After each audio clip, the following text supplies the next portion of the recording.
Oh, and you think Shedeur just happened to know what? No. I'm not telling you what I think.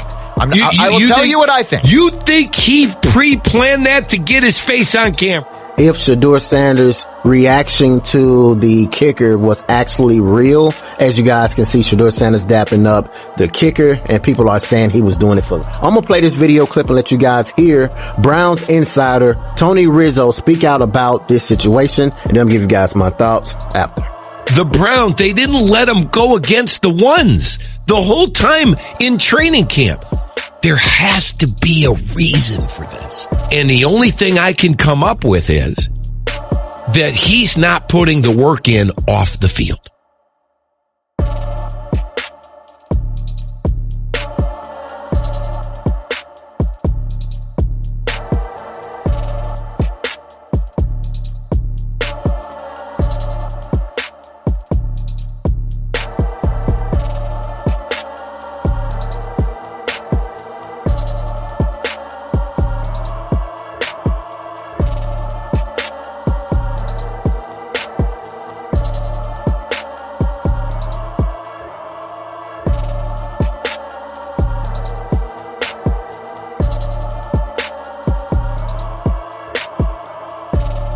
I want everyone to consider the source here. I'm not in the building. I don't know what the deal is. I'm a fan. I'm just looking at this from the outside looking in, and there's got to be something to it.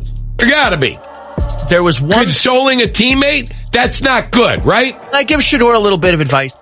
Shedeur Sanders' name has turned into a bigger target than a headline these days. Every move he makes, every word he says is twisted by critics who seem obsessed with tearing him down. Just recently, Shedeur walked over to check on Andre Smith after his tough mistake in the game. It was a clear act of sportsmanship. But instead of respecting it, the Browns media machine is twisting it into some fake story. Now they're claiming it was staged just to keep Shedeur in the spotlight. Let's be real, the hate for Shedeur Sanders has gone completely off the rails. No matter what he does, it's like they're determined to drag his name through the mud. I tend to think by Thanksgiving, he'll just potentially be the best quarterback they have, and the fans will be clamoring for him because it's not a very good team and they'll be losing games. Rizzo didn't hold back when he spoke on the so-called controversy. He went all in, blasting the nonsense of calling Shedeur's actions some staged performance. Rizzo said straight up that this is nothing but an agenda, totally detached from reality.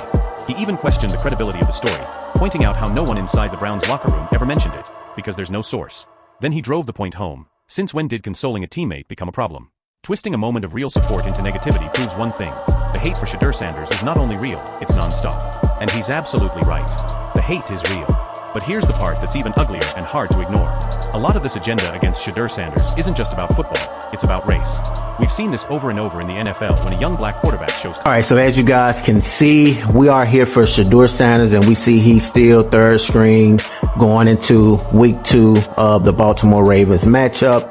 All of this only makes the argument stronger, because here we are again.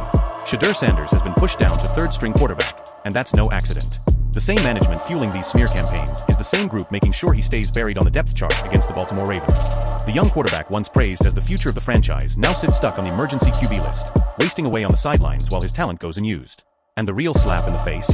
The decision to put Joe Flacco, a washed-up veteran clearly past his prime, above Shedeur in games that actually matter. Trade Shedeur Sanders. You clearly are not sold on him right now. You're not sold on the progress that he's making, even though you're saying, hey, we're happy with where he's at. I'm going to be livid if it goes down, by the way. This isn't just about football anymore. It's about politics, control, and media spin. Every move from management feels designed to box Shedeur in, stopping him from proving himself, while the hate machine works overtime to justify it. And the biggest question still hangs in the air. Will Shedeur even touch the field in week 3? Nobody knows. What's clear is that his future in Cleveland grows shakier by the day, and the tension around his name keeps getting louder. Now the noise isn't just from management or the media, it's spreading everywhere. Fans and analysts are openly questioning the Browns' decisions, and the calls for Shedeur Sanders' release are only growing louder. The truth is simple, Shedeur's stock is sky high and his market value is undeniable. Reports already suggest multiple teams would jump at the chance to sign him, recognizing the raw talent and potential that Cleveland seems hellbent on wasting. If you believe, and many do, that the owner, he's the one that wanted Manziel, he's the one that did Deshaun Watson, he's the one that wanted Baker Mayfield. This is an ownership group that likes headlines at quarterbacks. Journalists are now pressing even harder, openly asking why the Browns are holding on to a player they refuse to actually use. It's getting impossible to justify keeping him chained to the bench while expectations grow louder every week. Fans are fed up, frustrated with the politics inside the team, and many believe the best move for both Shedeur Sanders and the Browns is a clean break. And if he even shows glimpses of what he can really do, even if it's not flawless, Colin Cowherd's confident fans will instantly rally behind him and demand he stay the starter. In his eyes, Shedeur Sanders is destined to take the spotlight no matter how hard the league, the media, or the Browns try to keep him buried in the shadows. Confidence, leadership, or even grabs attention. Critics spin it into arrogance, drama, or selfishness. With Shedeur, it's the same playbook. Team management and certain media voices keep pushing this negativity, making sure the headlines stay against him so his rise in Cleveland becomes harder than it should be. The crazy part is the owners actually want Shedeur in the lineup earlier. Good to see you. Oh, we got. Well, we got to do some praising. Dion, she's mine. Hey,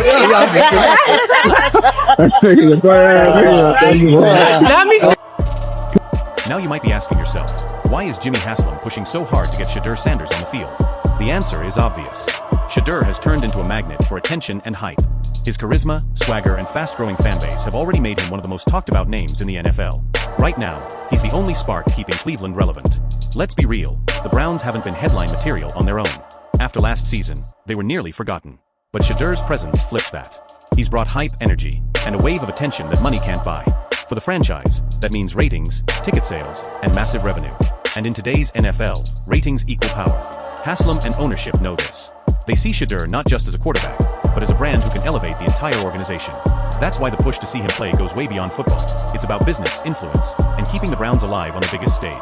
Jimmy Haslam knows Shedeur Sanders is the key to putting Cleveland back in the national spotlight. He understands this is the one player who can make the Browns the center of the NFL conversation again. That's why he isn't budging. The front office, fully aware of Shedeur's value, has made it clear he's not going anywhere. But that has. Interview. Whether the Browns are winning or losing, the calls for Shedeur to play are only going to get louder. And once he finally gets his shot, even a glimpse of his talent could flip the whole script, forcing critics to eat their words and making it impossible to bench him again. For now though, Cleveland is stuck at a crossroads with its future quarterback trapped in the middle of agendas, pressure, and non-stop drama.